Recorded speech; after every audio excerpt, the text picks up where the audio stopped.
one to avenge them. Me! Me! I'm going to defeat you!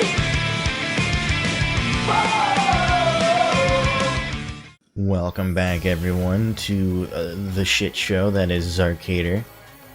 Today on Warframe, once again. There have been some changes since the last video was even uploaded. Well, not changes yet, but there's some things that are happening. I'm gonna switch to this build. I'm gonna switch to Korra real quick, and we're gonna get out our good old Xoris. Whoops. Let's focus. Alright. So, as per the last video, the Xoris has infinite combo, and that can be built up with Korra's 1, like so.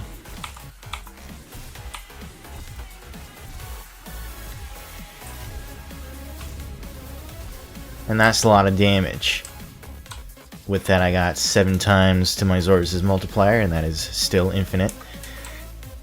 So, what is being changed is, just today, at the time of this recording, DE has announced that instead of the Xoris being the solution to a problem that every Warframe with an exalted weapon has, they're going to make it so that whenever I use, or whenever anyone with an exalted weapon uses their exalted ability, such as Korra's Whip, it will use the Xoris' combo completely. Now that is not just like using a heavy attack, and you can't just like use Xeneric to like save half of it or something. It will completely erase and turn the 7x multiplier down to a 0x multiplier whenever I do that. So I effectively get one of these instead of unlimited of those. And what that does is it solves a problem that doesn't actually exist. DE just really thinks it exists. So this is getting kind of complicated. See, the Xoris, as it turns out, the only thing that makes this build any good for any exalted weapon is just the combo duration. Literally, that's the only reason the Xoris was being used, and if it had not had that infinite combo duration, or the interaction with exalted weapons, nobody would give a shit. The reason it's so good is just because it's convenient. I don't have to continuously, maintain and keep up my combo multiplier. I can just hit 12, and then for the rest of the mission I can forget it. This was doubly effective for Baruuk, who, when you're in your 4, you can't even see your combo multiplier. So, knowing that it was infinite was extremely useful. And this still works right now. What I'm going to do is use my 2 to get some restraint on my bar. And we're going to, you get the gist. Just get up to like 2 times multiplier or something like that. Now this is infinite. If I go on my 4, I now just have the 2 times multiplier on my 4, and that's forever until I use a heavy attack or die or whatever. And this goes all the way up to 12 times, and as you can imagine, that gets pretty good with Baruuk's Serene Storm. We're gonna go over the build in a second, but the gist is they're changing it so that this Xoris stuff doesn't work like that. And instead of being the best stat stick purely for convenience sake, the Xoris goes to being the worst stat stick because it actually makes your exalted weapons worse because they expend your combo immediately instead of just at the normal rate. So what this does is it eliminates the best option for the steel path that we were going to have, and instead leaves us with the option we already had, which is either the Frag Prime or my preferred version, the Vanka Prime. So the Vanka Prime, for those who don't know, it has a different passive that allows it to go up to 13 times multiplier instead of the normal 12. And here's the build for that. As you can see, we have Drifting Contact, we have Body Count, and we have Relentless Combination. All of these things help to keep our, and also Gladiator Rush, we have as much combo duration as possible, along with Relentless Combination, which whenever we apply slash damage, it doubles how much we get, like 2 combo points instead of 1 pretty much. And you know, we do slash damage with the Vanka, obviously. So any connoisseur of the Warframe modding system will know that had it not been for the fact that we're using this for an ability instead of just as the weapon, this build fucking sucks, right? Like, if I were to actually take this Vanka and use it against some of these paused enemies,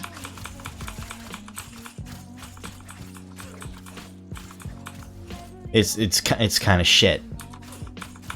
It could kill level 150 eventually, but I'll definitely die before this ever kills anything if they were unpaused.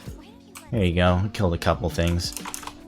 But the crux is we want as much combo duration as possible so that when we get it up to 13 times, it stays at 13 times for about 35 seconds, which is not infinite, but it is pretty long. Now this is automatically better than the Xoris in terms of damage, because if I get some Restraint real quick and turn on my 4, 13 times is slightly better than 12 times.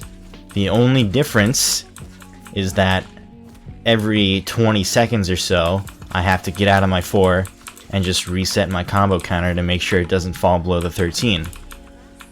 And that is the only thing that made the Xoris worth using, so that I didn't have to do that. And it's not like I can stay in my 4 forever anyway, because Baruuk's restraint system, you know, it empties out. So yeah, they're killing off the Xoris. You don't have to use it anymore. Basically, all this does is it makes it so that different weapons will replace the Xoris and be slightly more inconvenient, but effectively more damaging. Like, this is technically better than with the Xoris. It's just a hell of a lot more annoying. And so yeah, they're removing the option because not only was it not the best option, they just thought it was the best option. It was just the most convenient option. Now, other than the Vanka Prime, we can go with the Frag Prime, because the Frag has a different passive that allows it to begin at 30 combo instead of 0 like every other weapon, which means at all times you're going to have the ×2 multiplier. If you equip the mod Corrupt Charge, that brings it up to a ×4, which is, you know, better than 0.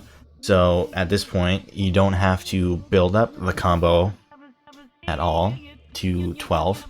You could, and then it would last for 30 seconds with this build. But, you know, you'll always be at 4, and it's effective for, you know, lower level enemies. You still want to build it up to 12 if you're going to be facing level 150s like this. But if I just don't build it up at all, I just use this 4 times combo as it is. Let me get a little restraint there.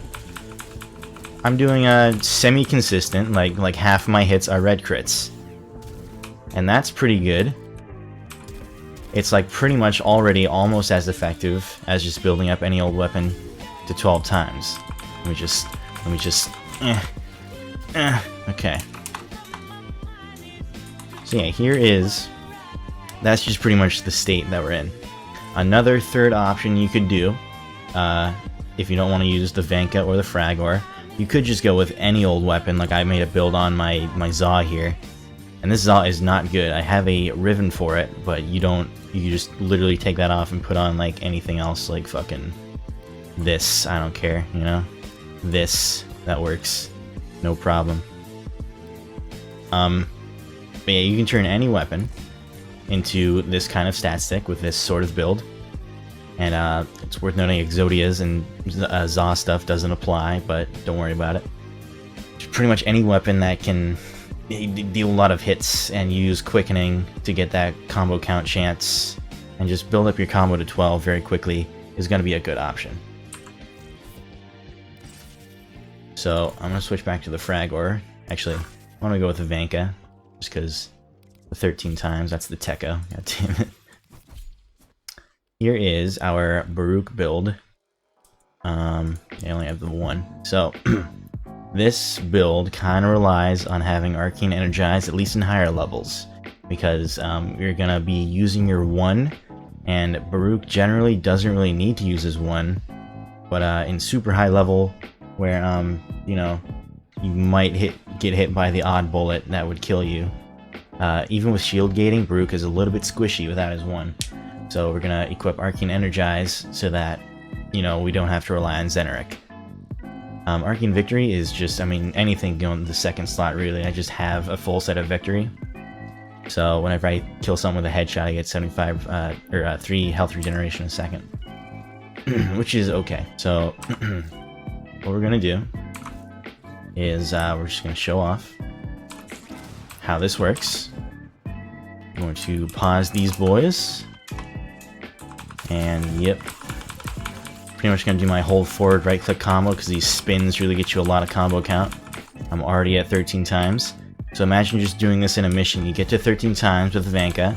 You build up just a little bit of Restraint. And you can go down and just kill anything. And if these were unpaused, the only difference would just be I would have my 1 on, in case any of them woke up for my 2.